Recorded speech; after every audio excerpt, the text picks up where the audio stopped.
Дерек Принц. Христэд итгэх итгэлийн амьдралын суурь үнэн. 45 дугаар бүлэг. Христийг ирэх үед түүнийх байх хүмүүс. Өмнөх бүлгээрээ бид амьдлын эхний үе шатыг авч үзлээ. Үүнийг Паул Христ бол анхны үр жимс гэж нэрлсэн. Бид шинэ гэрээнд Христийн амьлал нь яаж хуучин гэрээнд Израильд өгөгдсөн иш үзүүлэл бүхий анхны үр жимсний тушаалыг нэгмөр бүр мөсөн биелүүлсэнийг үзсэн. Тэгвэл одоо бүгдээрээ Паулийн түүнийг ирэхэд Христийнхэн амьлуулагдана. 1-р Коринт 15:23 гэсэн хоёр дахь чухал үе шатыг үзье. Жинхэнэ итгэгчийн шинж. Амьллын энэ хоёр дахь үе шатын тухайд Паулийн хэрэгэлсэн үгийг анхааралтай харна.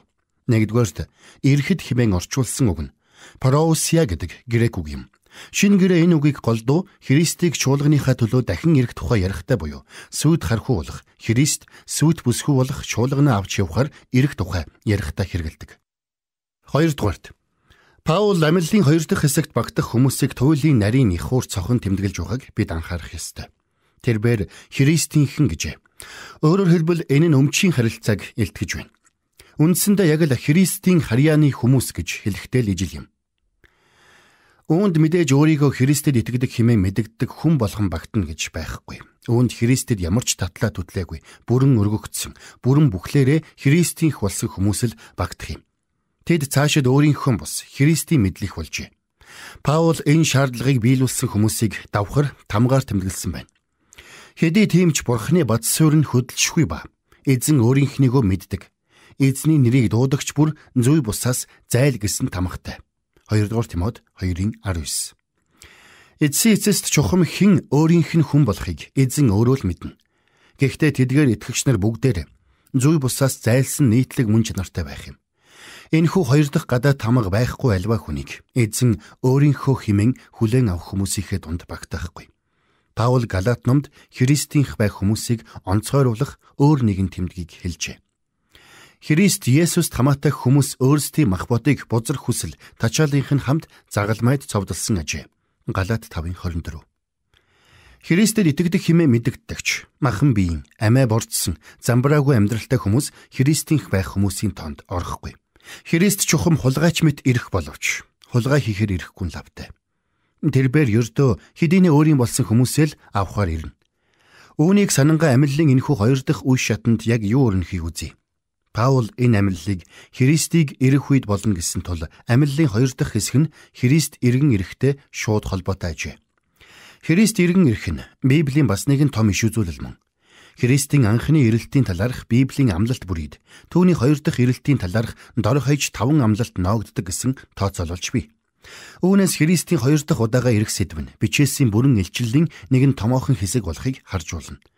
Тиймд Христийн хоёр дахь ирэлттэй холбоотой асуулт бүрийг авч хэлэлцэх нь бидний энэхүү судлалын хүрээнээс талийсан хэрэг болно.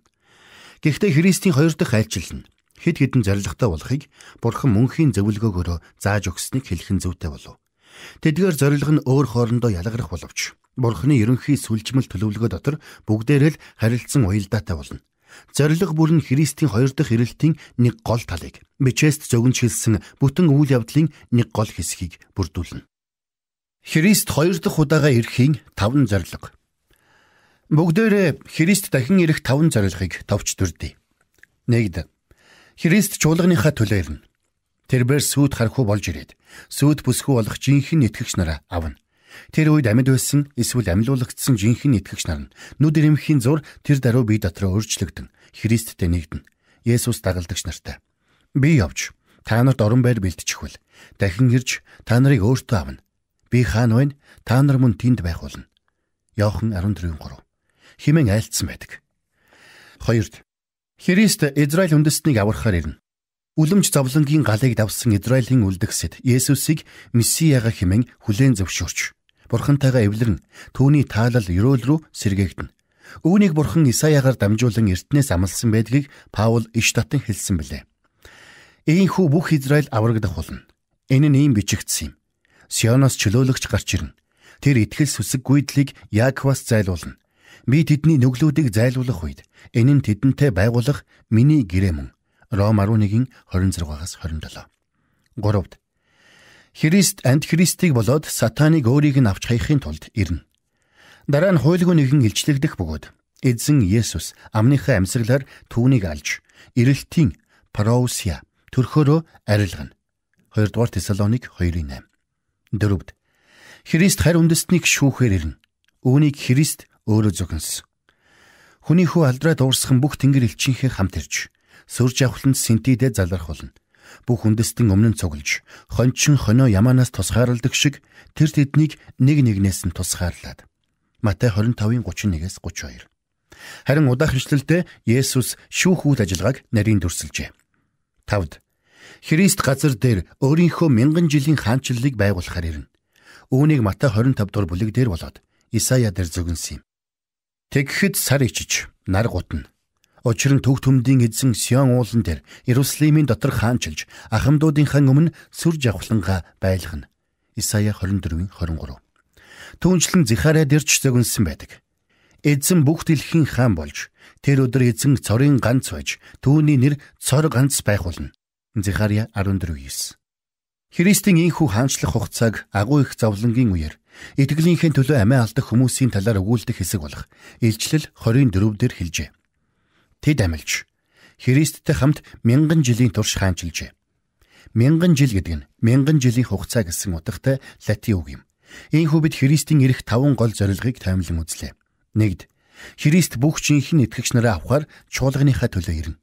2-д Христ Израиль үндэстний авралын төлөө ирнэ. 3-д Христ антихристийг болоод сатаныг өөрийг нь авч хаяхын тулд ирнэ. 4-д Христ харь үндэстнийг шүүхийн тулд ирнэ. 5-д Христ газар дээр өөрийнхөө 1000 жилийн хаанчлалыг тогтоохын тулд ирнэ. Библиэд итгэдэг хүмүүс Христийн 2 дахь ирэлтийн дээрх 5 зорилготой ерөнхийдөө санал нийлдэгч нарийн ширийн юмсын тал дээр болоод аль нэг нь бусадтайгаа хэрхэн харилцсан холбогддог талаар нэлээд маргаан мэдхэн зөрчилтэй ханддаг. Тухайлбал Христ эргэж ирэхдээ энэ бүх зорилгоо ганц талайлтаар л угсрааж үйлдэх үү? Эсвэл тодорхой үе шаттай биелүүлэх үү? Үе шаттай биелүүлэх юм бол яг ямар дарааллаар өрнөх вэ? Тэдгээр нь өөр хоорондоо давхцах уу? Тэгвэл бид иймэрхүү шаардлагагүй асуудалд самуурхаас зайлсхийх хэрэгтэй бөгөөд одоогоор Христийг эргэж ирэх үед зөвхт хүмүүс амьлуулагдана гэдгийг л мэдээд авчихад хангалттай. Жинхэнэ итгэгч хүмүүс амьлуулагдаж шүүрэгдэх нь. Христийг ирэх үед Христэд итгэдэг хүмүүс Христтэй уулзахаар хэрхэн амьлуулагдахыг Паул дүрсэлжээ. Ах トゥ нараа, нойрсогчдын талаар та нар эс мэдхийг бид хүсэхгүй байна. Эс бөгөөс та нар найдваргүйчүүдийн адил гашуудах вэ. Учир нь бид Есүс өгсөн бөгөөд амилсанд итгэдэг агаад Есүсээр нойрсогсдог Бурхан түүний хамт тийхүү авчирна. Бид үүнийг эзний үгээр та нарт хэлье. Эзний гэртэл амьд үлдсэн бид нойрсогчдын өмнө орохгүй. Учир нь эзэн өөрөө тушаалын уухай, тэргүүн тэнгэрлэгчийн дуу ба Бурханы бүрээнээр тэнгэрээс бууж ирнэ. Тэгээд Христ дотор үхэгсэд эхлээд амьлна. Дараа нь амьд үлдсэн бид тэдэнтэй хамт агаарт эзэнтэй уулзахаар үүлэн дунд өргөгдөж, тийхүү эзэнтэй үргэлж хамт байх болно. Тиймээс эдгээр үгсээр бие биенээ тайвшруул. 1-р Тесалоник 4:13-18. Паул энэ сургаалаараа хамгийн гол нь итгэдэг хамаатан саднаа юм уу? Хайртай хүмүүсээ алдсан Христэд итгэгч хүмүүсийг тайтгаруулжээ. Паул тэдгээр нас барсан Христэд итгэдэг хүмүүсийг нойрссон буюу нарийнда Есүсийн дотор унтаж байгаа гэжээ. Тэдгээр нь сайн мэдээнд итгэсээр нас барсан хүмүүс юм. Паул тэдгээр болоод жинхнээсээ итгэдэг бусад бүх хүн амьлуулагдана гэсэн баталгаагаар тэднийг тайтгаруулжээ. Амьллын энэ үе шатыг Паул дараах байдлаар дүрсэлжээ. 1-р энэ үйл явдлыг зарлах 3 эр бусын дуу гарна. Үүний эхнийх нь эзэн Есүс Христийн өөрийнх нь хашгираа байна гэдгийг эзэн өөрөө ч хэлсэн байдаг. Үүнд бүү гайхагтан. Учир нь булшин байгчид бүгдээрээ түүний дууг сонссон гарч ирэх цаг ирж байна. Сайныг үйлдэсэн нь амийн амьлалд, муу муухайг үйлдэсэн нь ялын амьлалд байх болно. Иохан 5:28-29. Христийн дуу хоолой ганцаараа үхэгсдийг булшнаас нь дуудан гаргах хүчтэй байх аж. Гэхдээ энэ үед тэрээр гагцхүү зөвхөн итгэл дотор нас барсан зөвхт үхэгсдийг л дуудах юм. Зөвхт бус үхэгсэд дараа нь тустай амьлуулагдана. Энэ үед гарах нөгөө 2 дуу чимээ тэргүүн тэнгэр элчийн дуу болоод Бурханы бүрээн дуу байх юм. Энд гарч буй тэргүүн тэнгэр элч нь Габриэл байх магадлалтай. Учир нь Бурхан хүмүүний хэрэг явдалд оролцохоор зэхэж буйг зарлан тунхаглах нь Габриэлийн ажил мэт харагддаг. Аливаа нэг онцгой үйл явдал тохиох үед эзний хүмүүс бүрээн дуугаар цугладаг тухай Библи өгүүлдэг. Тэгвэл амьллын үеэр татах бүрээн дуу Эзэн хүмүүстэйгээ уулзахаар Тэнгэрээс бууж ирэх үед эзний хүмүүсийг түүнтэй нэгдүүлэхийн төлөө хуран цуглуулах дохио болох юм. Газар дээр хоёр том үйл явдал нүд ирэмхийн зур шил шилээ даран өрнөнө. Нэгдүгээрт итгэсээр нас барсан бүх жинхэнэ итгэгч нар амьлуулагдана. Хоёрдугаарт тэр үед газар дээр амьд буй бүх жинхэнэ итгэгчийн бие нүд ирэмхийн зур ер бусаар өөрчлөгдөнө. Дараа нь бурхан амьлуулагдсан хийгээд үхэлгүйгээр биеийг хувирсан гих энэ хоёр төрлийн хүмүүсийг бүгдийг нь ер бусын хүчээрээ газраас тэнгэр хөөд сэв хийтэл өргөнө. Тэд үүлэн дунд орж үүлэн дундаа эзэнтэй болоод бие биетэйгээ учран залгаж авран сэргээгдсэн итгэгч хүмүүс эзэнтэйгээ хизээч салшихгүйгээр мөнхийн мөнх эвлэн нэгдэж нөхөрлөнө. Энэ хэсэгтэр Паул маш чухал хоёр грек үг хэрэглэжээ. Өргөгдөж хэмээн хөрвүүлэн буулгасан үг нь харпазо гэдэг грек үг юм. Харпазо нь гинтийн, хурдан, төрөмгийн шүүрэлтийг хэлдэг. Шинэ гэрээнд хүмүүс тэнгэрт өргөгдөх талаар ярихдаа энэ үгийг нийт 4 удаа хэрэглэсэн байдаг. Үүнээс гадна Үлс 8:39 дээр эзний сүнс Филиппийг авч одов гэхэд харпазо гэсэн бол Иохан 10:12 дээр Есүс хонь барих чонын талаар ярихдаа мөн л харпазо хэмээн ярьжээ. Түүнчлэн Матай 13:19 дээр Есүс замын хажуу руу унсан үрийг шүүрээд одох шувуудын талаар ярихдаа харпазо гэсэн бол Иуда 23 дээр хүмүүсийг галаас угц татан гаргах талаар ярихдаа мөн л харпазо гэсэн юм. Ерөнхийдөө Библийн тайлбарлагч нар харпазог нэр үгийн хувьдж, үйл үгийн хувьдж раптюр, шүүрэлт, шүүрэх гэдэг. Раптюр, шүүрэх нь харпазотой яг адилхан булаах, шүүрэх гэсэн утгатай латин үйл үг юм. Судлалаа дуустал бид харпазо гэдэг үгийг шүүрэлт, шүүрэх гэдэг үгээр дүүцүүлэн хөрвүүлнэ. Паул ганц удаагийн хурдан, гинтийн, төрөмгийн үйлдэл гэсэн санааг гаргахын тулд зариуд харпазо гэдэг үгийг хэрэглэжээ. Үнэхээр ч энэ нь үнэндээ хулгайчийн л үйлдэлийг санагдуулна. Христ хулгайч мэт ирнэ гэсэн нь ийм л утгатай ажээ. Харагтун би хулгайч шиг ирнэ. Илчлэл 16:15. Тиймээс эзэн чинь ямар өдөр ирэхийг та нар мэдэхгүй тул сонор соргоогүй. Харин үүнийг мэд.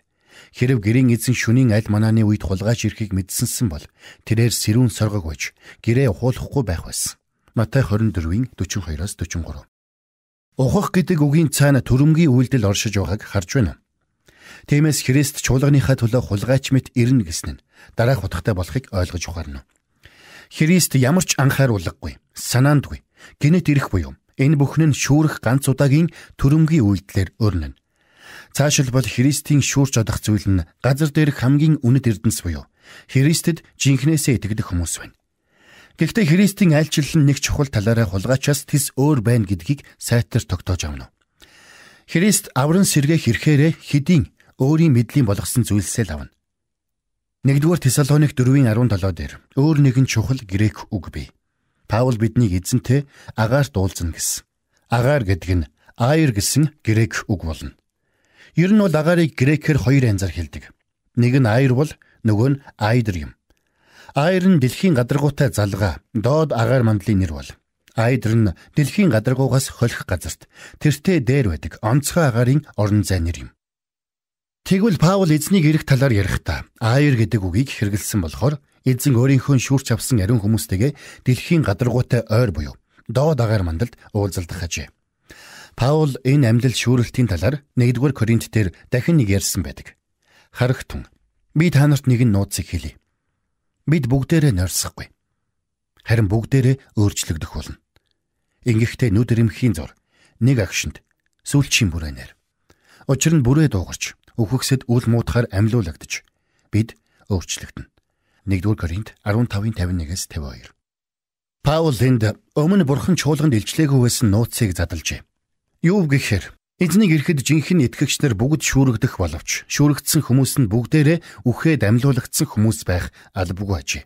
Эзнийг ирэх үед амьд мэнд байсан хүмүүс нь үхэлгүйгээр зүгээр л нүд ирэмхийн зур гайхамшигтай биетэй болж хуурна. Тэд ч бас үхлээс амьлуулагдсан хүмүүсийн адил ер бусын биетэй болно. Ямар өөрчлөлт гарахыг Паул удаах ишлэлд товч хэлжээ. Учир нь муудах нь үл муудахыг өмсөх ёстой бөгөөд өгтөх нь үхшхүйг өмсөх ёстой. 1-р Коринт 15:53. Итгэгч хүмүүс урдын мөнх ус мууддаг биеэсээ салж үхшгүй бөгөөд муудашгүй биетэй болно.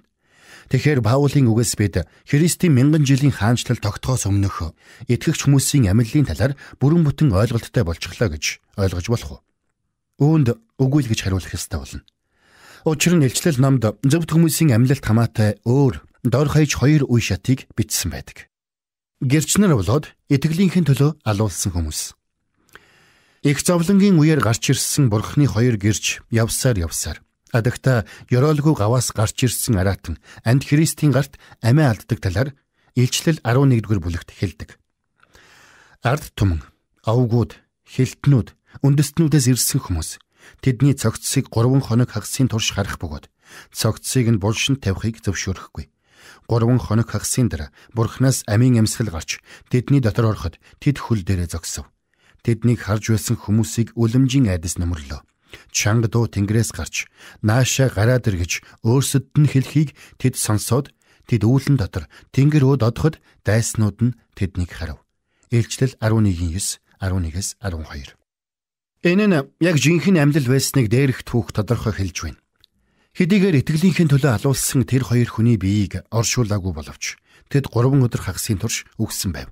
Гэтэл дайснуудынх нь нүдэн дээр тэр 2-ын бие амьлуулагдсан тэнгэр өөд өргөгдөжээ. Өмнө үздсэнчлэн тэд үүлэн дунд автаад тэнгэр өөд өргөгдсөн нь сонирхол татдаг. Энэ 2 гэрчийн амьлал нь 1-р Тесалоник 4:16-аас 17 дээр дүрсэлсэн Христэд итгэгч хүмүүсийн амьлалаас яахын аргагүй ялгаатай байна. Энэ амьлал нь Тэнгэрээс бууж ирэх Христтэй бас бүрээ хашгираа Тэнгэрлэгч нартай ямар нэгэн холбоотой гэсэн бичиг тэмдэглэгээ алга. Тэгвэл хэрв бид илчлэл номыг цааш нь унших юм бол зөвхт хүмүүсийн амьлалын үргэлжлэл үе шат гэмээр зүйл харагддаг. Би сентинүүдийг харсан ба дээр нь залрагчдад шүүх эрх өгөгдсөн байлаа. Мөн Есүсийн гэрчлэл болон Бурхны үгээс болж цааслуулагчдын сүнснүүдийг би харав. Тэд араатанд ба түүний хөрөгт мөргөөгүй. Дух хийгээд гар дээрээ араатны тэмдгийг хүлээн аваагүй агаад тэд амилж Христтэй хамт 1000 жилийн турш хаанчилжээ. Үхэгсдээс үлдсэн нь 1000 жилийг дуустал амилсангүй. Энэ бол анхны амьлал юм. Анхны амьлалд багтсан хүн ёроолтой агаад ариун юм. 2 дахь үхэл тэднийг захирах ямар ч хүчгүй аж. Харин тэд Бурхны ба Христийн тахилч нар болцоож түүнтэй хамт 1000 жил хаанчлах болно. Илчлэл 20:4-6. Энд амьлуулагдаж буй хүмүүс нь анд Христийн захиргааны үеэр Есүсийн төлөө толгоогоо ахуулсан хүмүүс ажээ. Тэдгээр зовлон эдэлсэн ариун хүмүүс нь их зовлонгийн адаг дээр буюу Христийн 1000 жилийн хаанчлал тогтохын өмнө амьлуулагдаж байна. Тиймээс тэд Христтэй болоод босод амьлуулагдсан ариун хүмүүстэй хамт 1000 жилийн хаанчлалаар газар дээр үндэстнүүдийг захирч шүүх хувьтай ажээ.